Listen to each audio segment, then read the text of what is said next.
गांव की सीमा से लगे घने जंगल की कहानियां नाना जी के मुंह से सुनकर हमारी गर्मी की छुट्टियों का रोमांच बढ़ा देती थीं। जंगल का साया, वो कहते थे, पूर्णिमा की रात को भटकता है और भटके हुए राहगीरों को और भी गहरा भटका देता है। उनकी ये बातें हमारे किशोर मन में एक अजीब सी हलचल पैदा कर देती थीं। हम 5 दोस्त राहुल, मीरा, चिराग, अंजलि और मैं विक्रम नाना जी के गांव में थे और इन कहानियों ने हमारी कल्पनाओं को पंख लगा दिए थे। चिराग हमेशा की तरह सबसे ज्यादा उत्साहित था। क्यों ना हम खुद जाकर देखें, क्या पता हमें भी वो साया दिख जाए। उसकी आंखों में रोमांच की चमक थी जो हमें भी आकर्षित कर रही थी। मीरा, जो आसानी से डर जाती थी, ने विरोध किया। नाना जी ने मना किया है और मुझे डर भी लग रहा है। उसकी बात सुनकर हम सब कुछ पल के लिए चुप हो गए। डर और उत्साह का ये मिश्रण हमें एक अद्भुत स्थिति में डाल रहा था। राहुल ने चिराग का साथ दिया। अरे, हम साथ हैं तो डर किस बात का? और आज पूर्णिमा भी है, एकदम सही मौका है। उसकी बातों ने हमें और भी प्रेरित किया। अंततः हम सब मान गए। हमने तय किया कि रात के 12 बजे हम जंगल में जाएंगे। हमने कुछ टॉर्च, पानी और बिस्कुट लिए और अपनी योजना का दिया। रात को जब गांव की खामोशी गहरी हो गई, हम चुपचाप घर से निकले। चांद की धुंधली रोशनी में जंगल और भी रहस्यमय लग रहा था।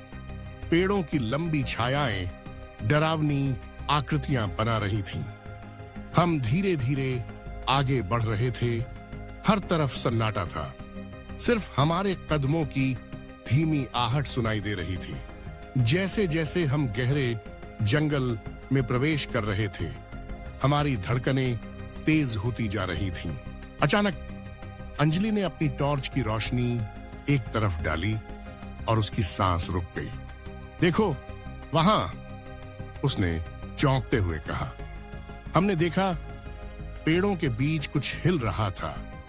वो एक धुंधली सफेद आकृति थी जो हवा में झूल रही थी। डर से हमारी धड़कनें और भी तेज हो गईं। राहुल ने अपनी टॉर्च को उस दिशा में घुमाया। चलो देखते हैं क्या है। हम सतर्कता से आगे बढ़े। जैसे जैसे हम नजदीक गए, वो आकृति और भी स्पष्ट होती गई। वो एक लंबा पतला साया था जिसके बाल हवा में लहरा रहे थे। मीरा ने डर से कांपते हुए कहा, ये सच में वो साया है, चलो भागते हैं। लेकिन राहुल ने टॉर्च की रोशनी को स्थिर रखा और हम सब ने देखा। वो कोई भूत नहीं था। वो एक पुराना सफेद प्लास्टिक का तिरपाल था जो किसी पेड़ पर फंसा हुआ था और हवा में लहरा रहा था। हम सब ने राहत की सांस ली, लेकिन फिर भी जंगल का सन्नाटा हमें बेचैन कर रहा था। हमने तय किया कि अब वापस जाना चाहिए, लेकिन जैसे ही हम मुड़े, हमने एक धीमी खरोंचती हुई आवाज सुनी। हमने अपनी टॉर्च की रोशनी इधर उधर घुमाई और देखा कुछ दूरी पर एक पुराना टूटा हुआ झोपड़ा था। वहां से धीमी रोशनी आ रही थी। चिराग ने फुसफुसाते हुए कहा, चलो देखते हैं कौन है। हम धीरे धीरे झोपड़े की ओर बढ़े। अंदर से धीमी आवाजें आ रही थीं, जैसे कोई कराह रहा हो। हमने दरवाजा खोला और देखा एक बूढ़ा आदमी फटे हुए कपड़ों में एक कोने में बैठा था। उसके पास एक छोटी सी लालटेन जल रही थी। वो कांप रहा था और उसके चेहरे पर दर्द के निशान थे। हमने उससे पूछा, आप कौन हैं? आपको क्या हुआ? उसने धीमी आवाज में कहा, मैं यहां रहता हूं।